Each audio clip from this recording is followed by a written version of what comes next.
বুধবার তৃণমূল কংগ্রেসের সাথে যুক্ত তৃণমূল শ্রমিক সংগঠন এবং মৃত শ্রমিকের পরিবারকে নিয়ে জামুরিয়া শিল্পতালুক এলাকার গগনফাটে কারখানায় কর্মরত মৃত শ্রমিক মনোজ নাথের পরিবারের জন্য চাকরি এবং ক্ষতিপূরণের দাবিতে কারখানার গেটে ধর্ণা দেয়।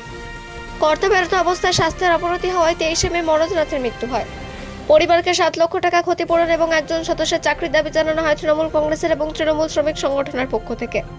যেহেতু মৃতের পরিবারে কাজ করার জন্য আর অন্য কেউ নেই, তাই তার স্ত্রীকে কাজ দিতে কর্তৃপক্ষ অস্বীকৃতি জানানোর পর সংগঠনের পক্ষ থেকে বিক্ষোভ শুরু করে। দাবি পূরণ না হওয়া পর্যন্ত আন্দোলন অব্যাহত থাকবে বলে হুঁশিয়ারি দেন তৃণমূল শ্রমিক সংগঠন।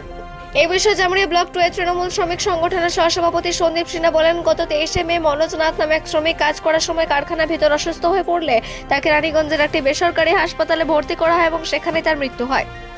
এরপর তৃণমূল শ্রমিক সংগঠন মৃত মনোজ নাথের পরিবারের জন্য ক্ষতিপূরণ এবং তার পরিবারের একজনের চাকরি দাবি কারখানা কর্তৃপক্ষকে জানায়। তিনি বলেন, জামুরিয়ার বিধায়ক খরারাম সিং কারখানা কর্তৃপক্ষের সাথে কথা বলেছেন, 13 লক্ষ টাকা ক্ষতিপূরণ এবং তার পরিবারের একজনের জন্য দাবি করেছেন, কিন্তু কারখানা কর্তৃপক্ষ ক্ষতিপূরণ হিসেবে 7 লক্ষ টাকা এবং শেষকৃত্যের জন্য 30,000 টাকা দিতে রাজি হয়। তিনি বলেন, যতক্ষণ না পর্যন্ত কারখানা কর্তৃপক্ষ চাকরির দাবি মেনে না নেয় ততক্ষণ পর্যন্ত বিক্ষোভ অব্যাহত থাকবে। কারখানা গেটের সামনে ধর্ণা প্রদর্শন করে আরো মজবুত করতে উপস্থিত হয় জামুরিয়া বিধায়ক খরারাম সিং, জামুরিয়া ব্লক 2 এর সাধারণ সম্পাদক অসিত মণ্ডল, জামুরিয়া ব্লক 2 এর তৃণমূল কংগ্রেসের সভাপতি রামেশ্বর ভগত, সহসভাপতি সন্দীপ সিনহা, এছাড়াও জামুরিয়া ব্লক 2 এর তৃণমূল কংগ্রেসের কর্মী সমর্থকরা উপস্থিত ছিলেন। জামুরিয়া থেকে অজিত মিশ্রা, রিপোর্ট নিউজে।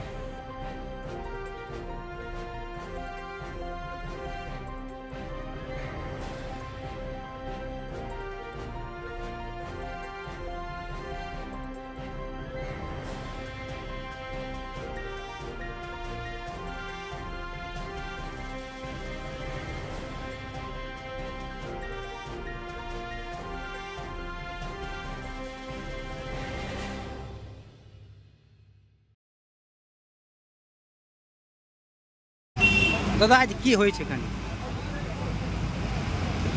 বিগত 23 তারিখ সন্ধ্যাবেলায় আমাদের এখানে গগন ফেরোটাকে কর্মরত শ্রমিক মনোজ নাথ, রানীগঞ্জের সিয়ারচল নিবাসী, আমাদের মারা গেছে। কিভাবে? অসুস্থ অবস্থায় প্ল্যান্ট থেকে রানীগঞ্জের হাসপাতালে ভর্তি করা হয়েছিল, বিএনগর হলে ভর্তি করা হয়েছিল, ওখানেই মারা যায়। তো কিছুদিন আগে মুআওজা দিয়ে আর বৈঠক তো হয়েছিল আপনাদের ম্যানেজমেন্ট কর্তৃপক্ষের সাথে, সেখানে কম্পেনসেশনটার ব্যাপারটা ঠিক হয়েছিল, কিন্তু আমাদের এমএলএ সাহেব, আমরা ছিল আইনটিডিসির নেতৃত্ব ছিল, সেখানে 2 দিন টাইম চাওয়া হয়েছিল, কিন্তু 2 দিন পর চাকরির ব্যাপারে কিন্তু 2 দিন পর আমরা যখন আসি, এমএলএ সাহেব আমাদের ছিল, আমিও ছিলাম, আমাদের ইউনিয়নের নেতৃত্ব ছিল এখানকার গগন ফেরোটাকে, তো তাতে ওনারা চাকরি দিতে অস্বীকার করে, তাই আমাদের আজকে এখানে ধর্ণা মঞ্চ করে। কি দাবি ছিল আপনাদের সেদিন? আমাদের দাবি ছিল মৃত শ্রমিকের পরিবারের একজনকে চাকরি দিতে। ক্ষতিপূরণ কি দিচ্ছে?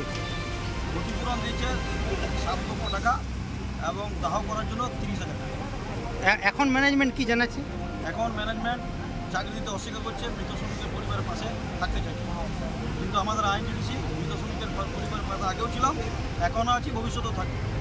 ম্যানেজমেন্ট যদি চাকরি দিতে অস্বীকার করে, আগামী দিনে কি পথ বেছে নেবে? আমাদের ধর্ণা মঞ্চ চলবে। কি নাম? আমার নাম সন্দীপ।